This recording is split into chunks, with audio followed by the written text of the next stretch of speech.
Cara terbaik untuk menemukan dirimu adalah dengan kehilangan dirimu dalam pelayanan kepada orang lain. Mahatma Gandhi.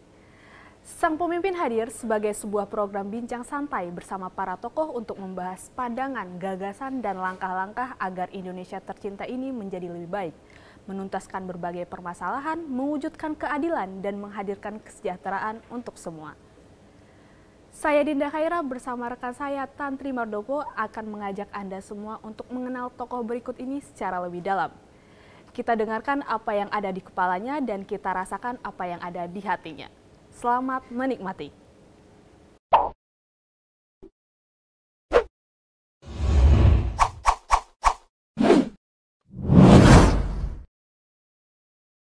Nah ini masuk lagi dia Bang. Halo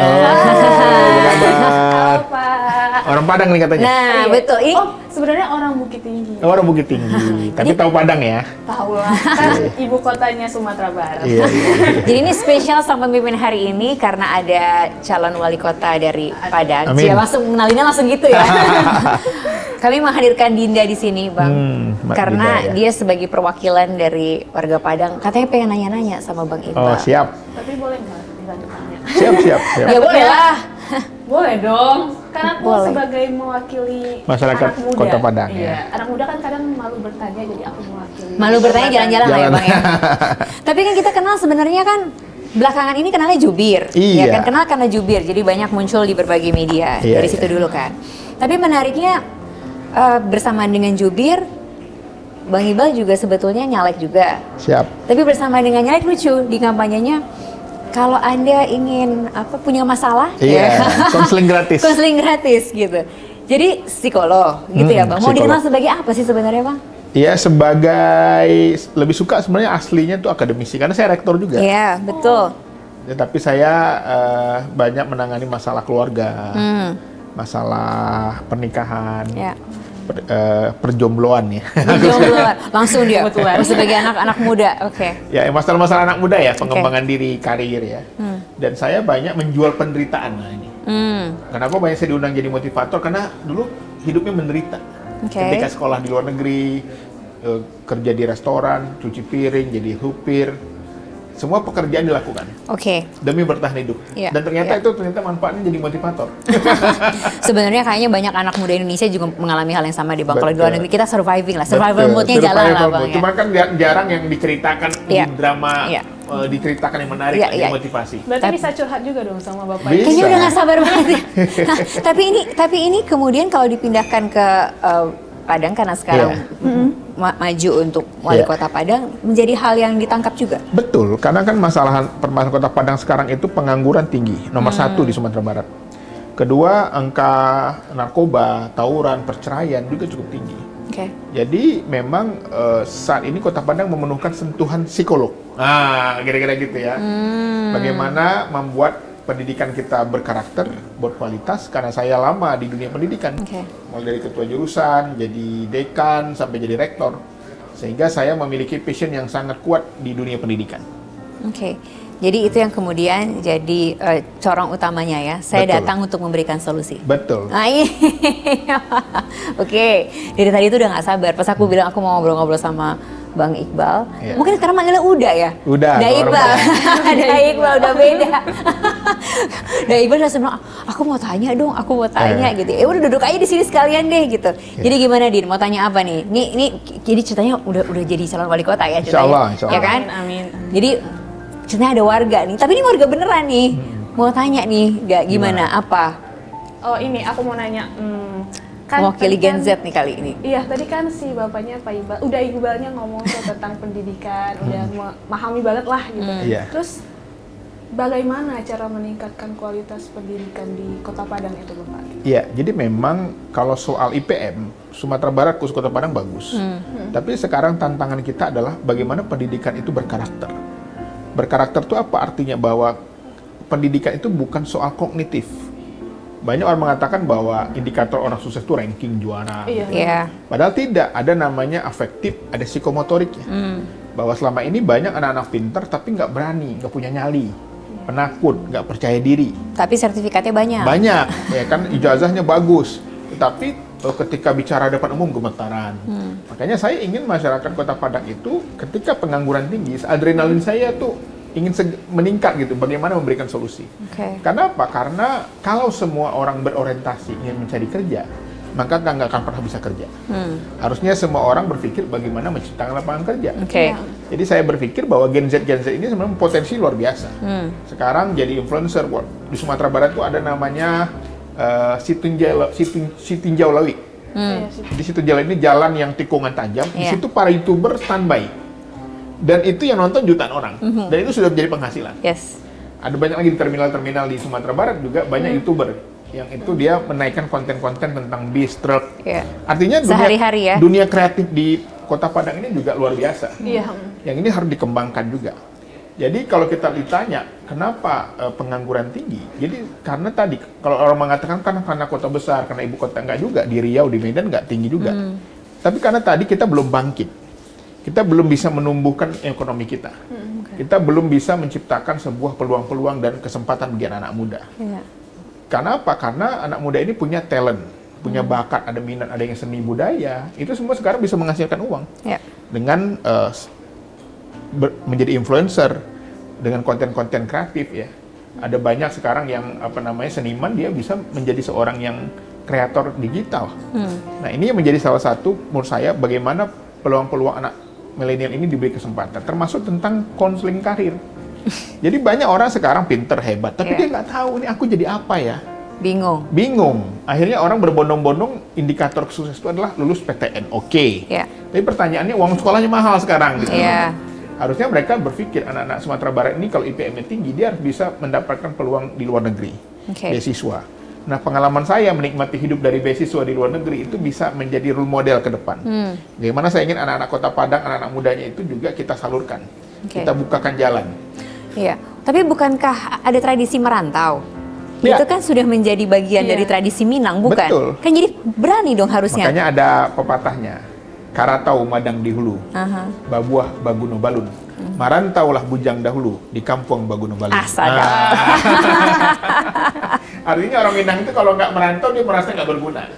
Makanya saya juga termasuk ingin pulang ke Padang ini karena pepatah orang tua saya tadi mengingatkan bahwa orang Minang itu kalau sukses dia harus memikirkan kampung halamannya. Dia harus punya niat untuk membesarkan kampungnya. Tapi kemarin ikut pileg kan? Pileg. Alhamdulillah suara saya hampir 39.000. 39.000 kurang 200. Cukup besar untuk Jakarta 2 ya? Newcomer ya. Jakarta Selatan, 2. Luar negeri ya? Pusat luar negeri. Kenapa nggak ambil pileg di sana Bang? Di Sumatera Barat? Saya kira waktu itu diberi kesempatan di Jakarta. Jadi Jakarta, karena saya lama besar di Jakarta ini tentu saja peluangnya juga besar. Dan alhamdulillah pemilihan nasional. Angka 38.800 itu bukan angka yang kecil bagi seorang pendatang baru di nomor urut 4. Gitu. Dan kemudian sekarang memberanikan diri untuk pulang kampung. Betul, awal saya nggak ada rencana, tapi begitu saya pulang sama orang tua saya, di bandara orang kenal. Julukan saya di TikTok itu Chef Iqbal. Chef Iqbal. Kenapa bisa jadi chef tiba-tiba? Tukang masak, karena saya kalau berdebat tuh suka menggoreng lawan masak. Gitu ya. Beneran masak. Jadi julukan saya Chef Iqbal. Saya juga nggak tahu apa ini gitu ya. Di bandara cocok orang bikin kenal, rumah makan di Padang. Restoran orang kenal. Oh ini Jubir Amin gitu ya. Lalu saya berpikir, tapi saya sebagai orang kader PKS kan nggak berani juga ngomong ya. Tiba-tiba datanglah para perantau Minang yang ke silaturahim ke kantor PKS. Dia bilang, wah kenapa nggak Iqbal ini maju aja? Nah gitu. Nah dari situlah idenya awalnya. Dan kebetulan karena peraturan yang mengatakan bahwa anggota DPR itu kalau mau maju harus mundur, ternyata di sana teman-teman juga banyak yang susah mencari calon juga karena harus mundur tadi. Yang potensial banyak, yang cerdas-cerdas banget, tapi karena harus mundur itu berpikir ulang juga. Dan saya kira di situ karena sudah dapat kursi di sana ya. Iya. Jadi gayung bersambut aja semuanya nih. Jadi ini by design, yang tidak by design tapi juga terjadi organik ya sebetulnya. Iya. Sudah sampai di mana prosesnya sekarang, Bang? Sekarang kita lagi nunggu SK dari DPP dan alhamdulillah secara lisan sudah disampaikan untuk PKS dari saya yang akan diajukan, tinggal mencari wakil. Ini komunikasi intens. Maka saya besok ke Padang lagi, ada wawancara di Padang TV dan beberapa turun ke bawah langsung sosialisasi dengan masyarakat. Apa yang mau dibawa berbeda ke Padang? Ya, salah satu yang berbeda adalah bagaimana kita menjadikan Padang ini menjadi kota yang sangat syarat akan kuat dengan pendidikan karakter. Sekarang kurang. Saya merasa ngeri. Cerita berita-berita di korannya. Gue langsung ngangguk. Pernah, Kak, maaf aku potong. Aku pernah soalnya di Padang, aku kayak di di Begal ya. Itu banyak banget kalau di Padang. Kalau pembegalan gitu. Jadi karakter kita orang Minang itu kan punya adat budaya yang luar biasa. Tapi sekarang berita-beritanya tawuran, narkoba, penyimpangan seksual ya. Ini menjadi salah satu yang membuat saya harus merasa, karena saya kebetulan banyak bergerak di bidang itu. Kekerasan gitu ya. Psikologinya juga parenting ya kebanyakan geraknya. Jadi saya ingin ke depan Padang ini punya pusat mental health ya. Pusat kesehatan mental bagi remaja-remaja, karena remaja sekarang kan mereka memerlukan didengarkan, tempat untuk konsultasi, healing lah kan. Di Padang itu tempat healingnya banyak, tanya nggak? Ada sungai, ada gunung, ada pantai ya. Kan istilahnya apa, kota cantik ya istilahnya. Ranca ya. Gitu. Dan wisata juga luar biasa, wisata halal khususnya ya. Saya juga tidak ingin membuka lebar tentang wisata ini kecuali dengan wisata halal. Kenapa? Karena pengalaman di berbagai daerah yang sudah membuka seluas-luasnya soal wisata memang beresiko. Rata-rata tempat wisata itu memang orang mencari kesenangan, alkohol, narkoba, termasuk tadi angka tingkat penyimpangan seksual juga tinggi. Jadi kita ingin Padang ini tetap dengan karakternya, dengan muatan lokalnya sebagai kota yang berbudaya, adat basandi sarak basandi kitabullah. Ini akan kita jaga terus. Itu karakter pembangunan sumber daya manusia itu akan lebih dikedepankan daripada fisiknya. Dari manusianya dulu, baru kemudian fisiknya. Kalau fisiknya sumber daya manusianya kuat, berkarakter, mereka akan survive tinggal dimanapun. Karena kota Padang khususnya mayoritas Sumatera Barat itu rawan dengan bencana. Dekat gunung berapi, dekat dengan pantai ancaman tsunami, dekat dengan gunung dan sungai yang itu bisa terjadi banjir bandang. Tentu saja kita harus membentuk masyarakat yang berkarakter kuat, religius, karena ancaman-ancaman nyata di depan mata. Tapi tidak ingin membuka diri juga. Kemarin kan sempat ada banyak event-event internasional yang diadakan juga kan. Betul. Sepeda misalnya. Betul. Kemarin itu di sana di bagus. Kelok 9 itu cantik sekali. Saya sempat melihat ke sana juga beberapa kali. Tapi itu tidak ingin membuka luas seperti itu misalnya. Jadi saya kira prospek untuk market dalam negeri saya cukup luas Sumatera Barat ini. Karena orang mengenangnya dengan kulinernya, keindahan alamnya gitu ya. Apalagi yang misalnya wisata halal, orang dari Malaysia dekat. Penerbangan Malaysia itu orang sekarang lebih mudah ke Malaysia daripada ke Jakarta. Saya kemarin waktu pulang itu kejebak karena nggak punya dapat tiket. Akhirnya saya ke Malaysia dulu.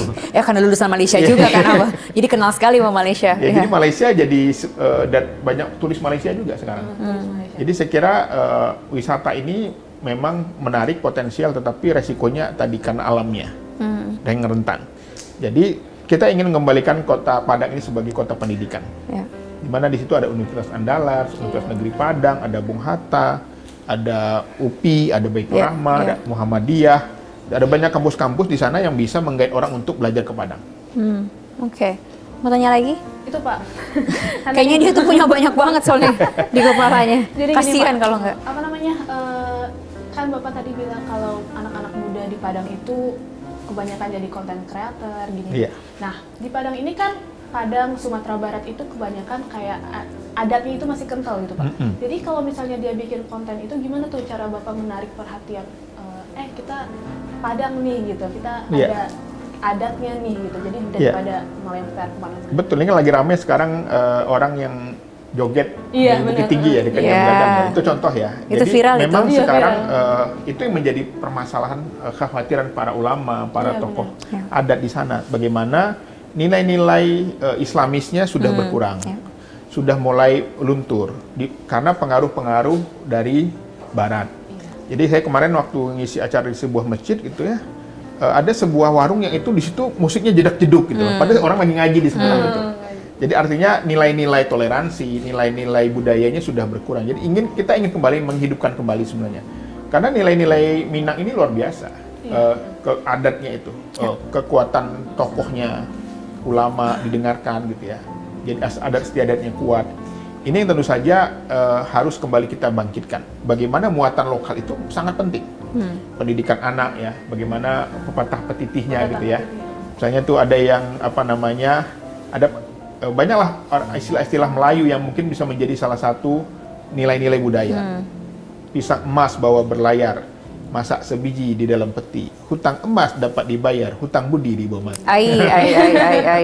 Ada lagi di sana ada pulau ya, Pulau Pandan jauh di tengah, di balik pulau si angsa dua, hancur badan dikandung tanah, budi yang baik dikenang jiwa.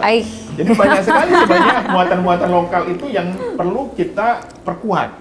Karena warisan-warisan para tokoh ya, karena politisi Minang itu berkarakter. Mereka rela dipenjara, ditangkap. Mereka nggak mudah dipengaruhi dengan uang.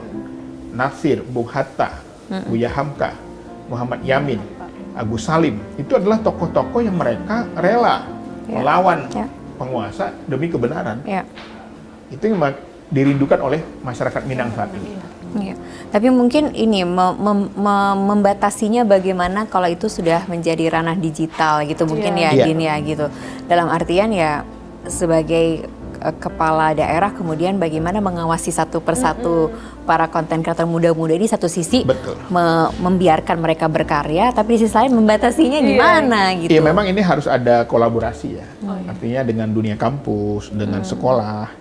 Bagaimana lagi kita menghidupkan juga tentang ketahanan keluarga, family resilience ya. Bagaimana keluarga ini juga ditumbuhkan. Karena apa? Karena kalau perceraian tinggi, tawuran akan meningkat, narkoba akan meningkat, kriminal akan meningkat. Kenapa? Karena anak-anak kehilangan kasih sayang, kehilangan perhatian. Termasuk perhatian saya juga kepada para yatim, lansia ya, dan para guru.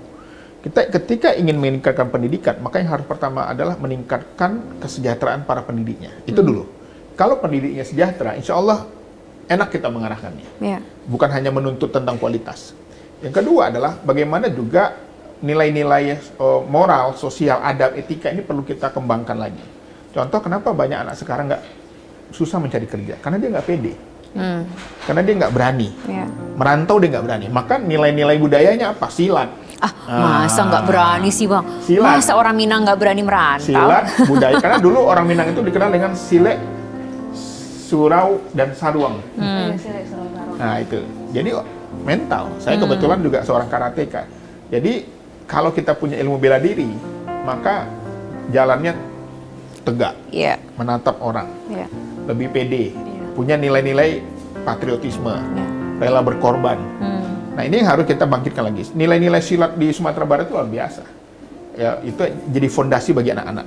Di zaman-zaman dahulu kala, para pemuda Sumatera Barat itu, orang Minang itu nggak tidur di rumah laki-lakinya, nggak tidur di surau. Di surau itu mereka belajar ngaji, belajar silat, belajar petatah petitih, belajar seni budaya. Nah, itu akan menjadi sebuah kekuatan ketika mereka merantau. Mungkinkah itu dikembalikan? Sangat mungkin, karena itu adalah fondasi muatan lokal yang luar biasa. Dan itu yang kemudian dicoba kembali untuk dibangkitkan. Betul. Di tengah arus globalisasi yang ada saat ini, gitu betul, ya. Betul sekali. Da Iqbal ya, gitu.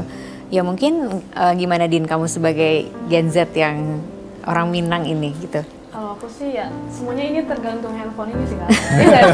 Media sosial ya. Media sosial ini. Jadi kalau misalnya orang mikir kalau misalnya kayak ke surau, belajar bersilat, terus handphone gimana gitu. Nah itu justru jadi keseimbangan kan. Boleh aja bermain handphone, berinternet, silak, tapi keseimbangan yang penting. Jadi banyak orang sekarang efek dari era digital adalah individualis, antisosial. Yang ini jauh dari nilai-nilai budaya lokal Sumatera Barat. Orang Sumatera Barat itu gotong royong, ya saling membantu. Stigma udik gitu gimana Pak? Kan ada tuh kayak stigma yang terlalu kolot gitu-gitu kalau. Ya saya kira ini kan kombinasi saja, karena adat di Sumatera Barat itu tidak bertentangan dengan agama. Agama pun tidak bertentangan dengan adat. Mereka saling menguatkan. Itu adalah sebuah tagline yang sudah disepakati para ulama, para tokoh di Sumatera Barat. Sekarang ya para tokoh adat ini sudah mulai tidak didengarkan karena peran-perannya berkurang mungkin. Nah ini perlu kita perkuat lagi supaya para ulama, tokoh, nenek mama kalau di namanya itu menjadi didengar ya, kuat. Di sana itu kekerabatan sangat kuat. Istilah paman, kalau namanya om itu kita bisa banyak itu. Gimana kalau sesuku itu macam. Semua paman. Tapi itulah ya kenapa kalau yang namanya putra daerah diminta untuk kembali ke daerahnya karena mereka betul-betul memahami apa yang menjadi hati dan ciri khas dari daerahnya masing-masing, termasuk dari Iqbal juga kan? Iya. Karena memang asli dari Sumatera Barat. Orang tua saya dari kota Padang Pariaman, dari Sungai Limau. Ayah saya dari Padang Sago. Ya. Tapi besar di Medan kan? Ibu? Besar di Medan, di Jakarta, di Malaysia. Oke. Di Malaysia 7 tahun. Jadi memang merantaunya udah keliling-keliling. Iya. Orang Minang sekali lah dia merantau terus. Iya. Jadi patah-pepatahnya itu misal banyak sekali lah yang mengingatkan kita untuk anak di pangku kemanakan dibimbing orang kampung di Patenggangan. Jadi anak kalau kita punya anak di pangku, kalau punya ponakan dibimbing. Orang kampung juga harus diperhatikan gitu. Kita nggak boleh mikirin diri sendiri gitu. Makanya kalau waktu orang tua saya itu merantau, di rumah kami itu banyak banget tamu. Dari kampung bawa, ya semuanya ditampung gitu. Nggak ada yang ditolak gitu. Karena kita harus mikirin orang kampung. Nggak boleh kita tutup pintu. Semuanya jadi keluarga gitu. Semuanya jadi keluarga. Makanya sekarang ketika kita sudah besar, ya kita banyak keluarga di mana-mana. Di Jambi, di Bengkulu, ada semua, di Aceh, semua ada gitu ya. Jadi itu semua bagian kekerabatan orang Sumatera Barat. Bahkan orang Sumatera Barat itu kalau menurut data itu lebih banyak yang berada di luar daripada yang di Sumatera Barat sendiri. Nggak, tapi itu jadi menarik bahwa yang namanya seorang pemimpin itu ketika dia memiliki rasa bahwa harus kembali lagi memimpin daerahnya. Karena memang saya putra daerah itu menjadi pembeda, maksud saya begitu. Gitu. Dengan segala pengalaman yang sudah di luar gitu loh, maksud saya ada Iqbal. Betul. Iya, saya kira memang Sumatera Barat, Kota Padang khususan ini memerlukan akses. Akses kepada investor, akses kepada anggaran pusat, akses kepada lobi-lobi kebijakan ya. Dan memang yang diperlukan ya saat ini dibutuhkan orang yang memiliki akses itu. Nah, pengalaman saya lama di luar negeri, di Jakarta, dan 14 tahun saya sebagai tenaga ahli di DPR MPR, saya kira itu bisa menjadi modal saya untuk bisa meyakinkan Kota Padang, masyarakat Kota Padang, bahwa kalau saya diamanahi, maka saya bisa membuka jalan itu. Karena pendapatan asli daerahnya terbatas, maka mau nggak mau pembangunan itu harus menggunakan kerjasama, baik itu dengan pengusaha, baik itu para investor, baik dengan pemerintah pusat, sinergi. Apa yang mau dibangun lebih dulu Bang, kalau nanti diamanatkan? Ya, yang terpenting adalah sumber daya manusianya. Karena sekarang fisik di Sumatera Barat ini juga kalau kita bangun sekarang itu rawan bencana. Iya, sekarang lagi bencana. Ancaman tsunami, gunung meletus. Jadi itu juga beresiko. Jadi menurut saya fokusnya tidak hanya ke fisik yang kebutuhan fasilitas umum tetapi sumber daya manusianya ini yang paling penting. Saya ingin Kota Padang itu juga memiliki sekolah-sekolah berkarakter, boarding school, seperti Taruna Nusantara, yang itu akan mendidik pemimpin-pemimpin masa depan. Karena terahnya Sumatera Barat ini adalah terahnya para politisi yang berkarakter. Ya, bagaimana Buya Hamka di usia belasan tahun sudah merantau ke Mekah. Bagaimana Bung Hatta sejak muda sudah di Belanda. Dan itu akan dikenang menjadi sebuah role model bagi anak-anak muda Sumatera Barat. Bahwa mereka seharusnya tidak berdiam diri. Mereka harusnya juga mengikuti jejak para pendahulunya. Dan sejarah para pendiri bangsa juga tidak lepas dari peran-peran orang Sumatera Barat. Jadi Sumatera Barat, orang Minang ini sangat kuat karakternya sebagai pemimpin. Dan kemudian tidak lupa dengan tanah kelahiran sendiri. Untuk kembali dan membangun. Betul, makanya saya tadi bagaimana mengembangkan kebudayaan sejarah. Yang perlu museum-museum yang penting bagi supaya memotivasi para siswa, memotivasi para pelajar di sana untuk bisa terbang lebih tinggi. Museum apa lagi yang mau dibangun? Ada beberapa museum yang saya pernah datangi ke sana, tapi memang kondisinya nggak terlalu bagus sih. Itu saya lihat perlu digitalisasi museum itu. Saya pergi kemarin baru dari Madinah ya. Itu luar biasa, museum Rasulullah itu cukup dengan touchscreen semuanya sudah kelihatan sejarahnya. Itu dari melibatkan ahli sejarah, akademisi untuk itu yang akan dilakukan juga. Betul, saya kira itu salah satu penting. Saya sudah berkunjung ke museum di Ankara, di Bursa, di Istanbul ya. Itu luar biasa memang. Tapi memang masih ada anak zaman sekarang yang mau ke museum, digitalisasi. Oh, jadi membuat mereka tertarik. Betul. Kalau di museumnya nanti di situ ada Instagramable. Jadi mereka bisa foto-foto, bikin konten-konten. Sekarang orang kan kalau ke Kota Padang pergi ke pantai, pergi ke museum mungkin tapi ada yang ke maling kundang gitu ya. Nasi makan Instagram Kak namanya kalau zaman sekarang. Jadi itu view-nya luar biasa. Tinggal sentuhan-sentuhan kerjasama. kafe-kafenya sudah banyak, kafenya tumbuh, banyak. semuanya kotanya tumbuh. Ya. Tapi perlu ditopang dengan tadi kerjasama investor yang baik. Oke. Din, kira-kira gimana, Din? Udah puas atau ada yang mau tanya lagi? Kira-kira cocok sama, nggak? sama Dai Iqbal? Ayo dong, mewakili ini dong, mewakili. Ini aku juga mau nanya ini soal Gen Z. transportasi. Iya. Nice, Betul. ini dia nih. Ya, Itu yang agak riuh ya Iya, di sana riuh ya. Iya, itu menarik ya. Saya kira perlu komunikasi dengan para stakeholders di sana tentang bagaimana membangun transportasi yang saling terhubung. Integrate. Sekarang di Kota Padang itu nggak ada terminal. Iya benar. Jadi orang bingung di mana nih pusatnya nih gitu. Yes. Ya. Nah, ini yang menjadi perhatian kita. Bagaimana transportasi di sana mudah, murah, nyaman ya. Dan memang harus ada keberanian menurut saya. Harus ada komunikasi. Ya, karena tadi setiap kota itu punya keunikan. Sebenarnya angkot di Kota Padang itu menarik sebenarnya karena dia musiknya gede-gede. Iya, iya. Itu bisa jadi angkot wisata sebenarnya. Iya benar. Tapi kan ini belum memadai juga kan. Dai Iqbal di sana kan angkotnya, betul kan? Musiknya aja yang Iya. Ya kenyamanan tadi, Iya, iya, kenyamanan, keamanan ya. Sekarang tadi benar kayak Dinda bilang tadi ya tentang rawannya kejahatan ya, premanisme. Yang ini memang harus ada keberanian, terbantu pemberantasan narkoba ya. Ini harus ada sebuah kepemimpinan yang kuat.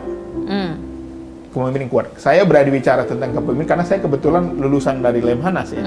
Belajar 7 bulan tentang leadership di program reguler angkatan Tangan 54. besi gitu maksudnya, Dak? Bukan, memiliki karakter, prinsip, Oke. tidak mudah dibeli, berani kalau mengatakan kebenaran, menyampaikan kebenaran, Oke. bisa berdialog, mudah mendengarkan, Ya, ya. dan punya visi yang jelas gitu, mau dibawa kemana. Saya kira masyarakat di sana juga kalau diajak ngobrol pasti mau. Cuman kan kadang-kadang istilahnya nih, misalnya penataan pantai misalnya kan, itu kan mengancam pedagang, dikira mau dihancuri, padahal artinya namanya diubah, misalnya program meningkatkan pendapatan pedagang misalnya begitu. Nah itu kan psikologis banget tuh, sehingga orang nyaman. Oh ini kita bukan mau digusur, kita pengen ditingkatkan pendapatannya. Kayak pedagang kaki lima, jangan dibuat programnya itu penataan kaki lima, itu langsung otak. mau digusur aja. Oh, mau digusur, harusnya program peningkatan pendapatan kaki lima, pedagang kaki lima. Jadi ini kan seni, disitulah perlu ilmu psikologi, sentuhan-sentuhan psikologi di situ. Iya. Tapi ada pengalaman nggak sih, Din? Apa? Ada pengalaman nggak sebagai warga yang ingin sebenarnya kalau punya pemimpin pengennya kayak gini gitu, atau kayak gitu, jangan yang kayak gini misalnya? Pokoknya yang pro ke anak muda aja gitu. Iya. Pro ke anak muda, soalnya kan gimana ya? Anak muda butuh didengar ya Pak ya. Betul. Ya tadi, memang kadang-kadang anak mudanya maunya kemana, pemimpinnya maunya kemana. Ya, sementara kita punya anak muda Betul. banyak. Walaupun saya ini generasi milenial akhir ya, karena saya lahir tahun 80-an, masih milenial ya. Iya. Kita milenial tua. Dua. Jadi Milenial memang tua. memerlukan kerjasama. Iya. Ya. Makanya tadi di Padang itu ada UNP, Universitas Negeri Padang. Di situ jurusan bimbingan konselingnya sangat bagus. Nah, di sana kita bisa kerjasama bagaimana menciptakan konseling center, pusat-pusat intervensi psikologi buat masyarakat yang memerlukan ya. Kemarin mengkhawatirkan di Jombang seorang istri polwan ya membunuh suaminya yang polisi Iya, membakar betul, hidup. sampai Itu jangan membakar. sampai terjadi di kota-kota lain. Nah, maka salah satunya adalah pusat bagaimana orang bisa didengar. Counseling center bisa online, nggak harus datang gitu ya. Ketika dia menghadapi stres, ini suamiku judi online, nggak pulang-pulang, apa yang harus lakukan? Itu kan perlu sebuah warga perhatian dari pejabat setempat. Jadi yang penting adalah jadi pemimpin yang berkarakter kuat, Betul. tapi juga masih mau mendengar. Betul. Nice.